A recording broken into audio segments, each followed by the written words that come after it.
Marahil isa na ang pagsasabi ng mga hindi magagandang salita ang naging normal na salitang sinasabi ng mga tao, karamihan na sa mga kabataan ngayon.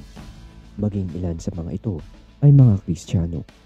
Ngunit pinapahintulutan nga ba ito ng ating Panginoon?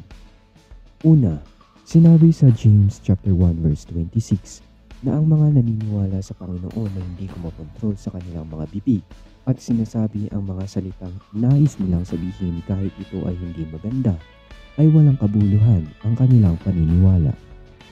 Binalaan tayo ng ating Panginoon sa Matthew chapter 12 verse 36 na may pananagutan ang mga tao sa bawat walang kabuluhang salita na ating sinasabi sa araw ng hukom.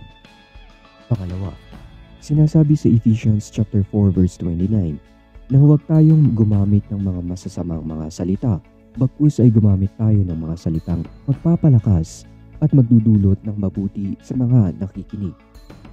Dito sinasabi ni Apostle Paul sa mga taga-Efeso at lahat ng mga Kristiyano na huwag tayong gumamit ng mga salitang magdudulot ng hindi maganda sa ating kapwa.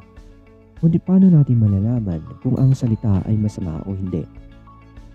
May ilan sa mga salita na alam nating hindi maganda, ngunit meron ding mga salita na hindi natin alam kung masama o hindi. Kaya naman, pangatlo, dapat bilang Kristiyano, maging aware tayo kung ano ang mga salita, kung maganda ba, mabuti o hindi.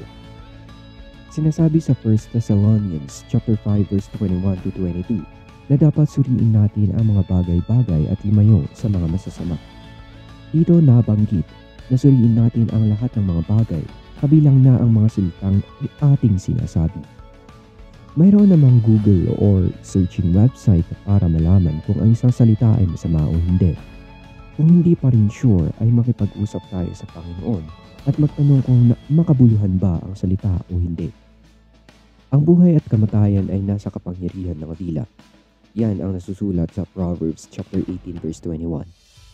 At para sa akin, hindi ito literal, bagkus ang kapangyarihang bumuhay ng pag-asa o hope at pumatay nito, ang kapangyarihang bumuhay at pumatay ng paniniwala or faith sa pangarap, kasiyahan at iba pa ay nasa dila ng isang tao.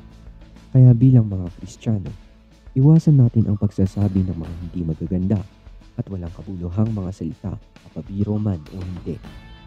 Dahil sa harap ng Diyos ay mali ito at may katumbas na parusa.